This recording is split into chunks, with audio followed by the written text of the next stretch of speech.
It seems like every time I turn around right now, I'm hearing the term flatten the curve about the number of cases of coronaviruses, deaths and new cases and recovered and all that kind of stuff. Well, I think that a really important thing to think about with flattening the curve is how do we flatten the curve on our anxiety that's going on right now? It makes sense that we have a lot to be afraid of right now. These are uncertain, scary times.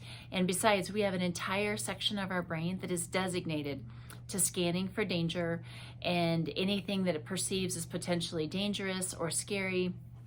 It's wired to flare in our brains and release hormones. And so it makes sense that we are nervous about a lot, scared, and more anxious right now.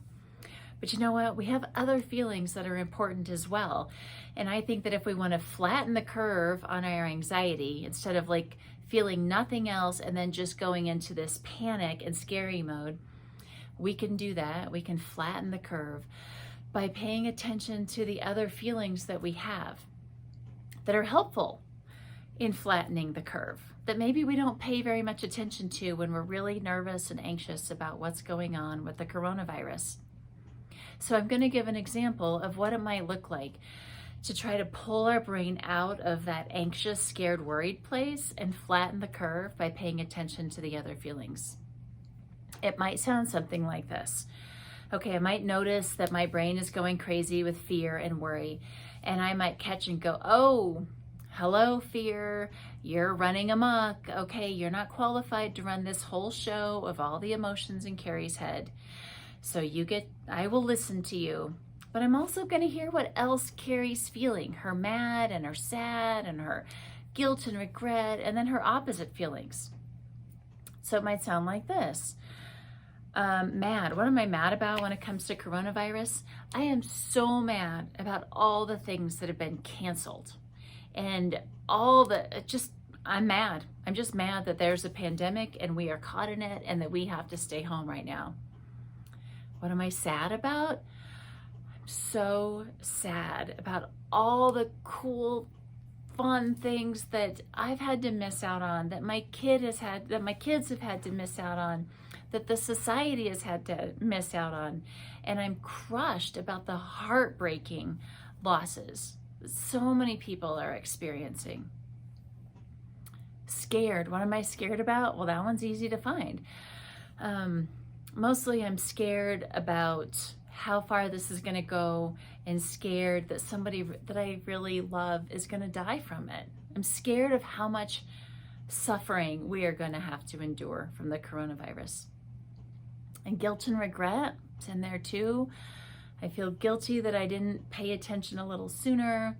I feel guilty that I didn't believe the people who were reading the news saying it's coming. I didn't believe them.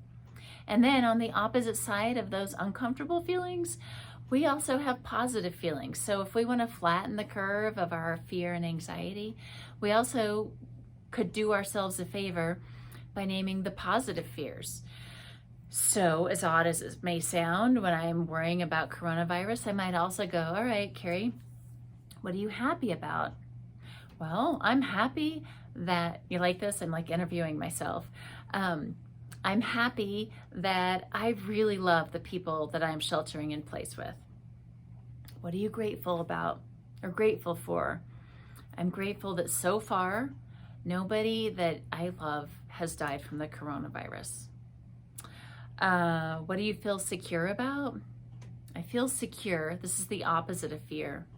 That even if hard times come and I have really uncomfortable emotions, that I can get through the uncomfortable emotions. And proud. This one's hard, but it's the opposite of guilt or regret. So what are you proud about? And I would say that I'm proud that now I'm really staying home. I'm really honoring being careful about not being any source of transmission of this disease for myself and for the community.